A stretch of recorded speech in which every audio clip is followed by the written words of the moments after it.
နိုင်ငံသားတယောက်မို့တာဝန်တွေတည်တဲ့လုံးတိုင်းပြည်ကိုတူတည်ဆောက်ဆို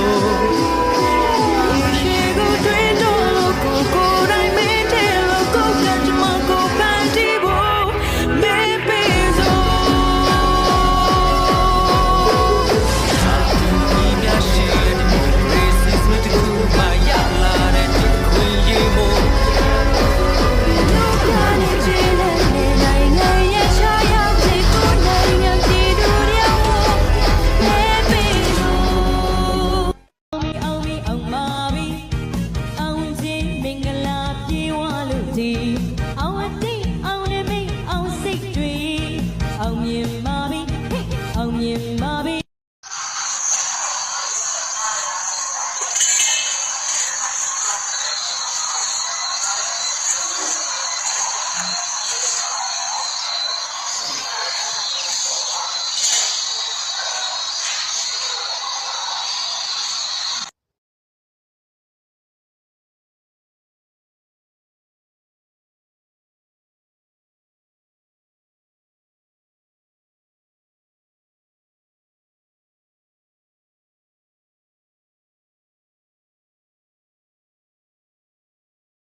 ကျွန်တော်မြန်မာနိုင်ငံကျက်ရှင်ဒီအသင်းကနေမှဒီစကိုင်းမြို့မှာငလျင်ရေးပေါ်တုံ့ပြန်ရေးအနေနဲ့၄လပိုင်း9ရက်နေ့ကစပြီးတော့စကိုင်းမြို့ကန္နာလမ်းမှာဆိုရင်ကျွန်တော်တို့တောက်သုံးရည်တန်ဖြတ်ဝင်တဲ့လုပ်ငန်းကိုစတင်ပြီးလှုပ်ဆောင်ခဲ့ပါတယ်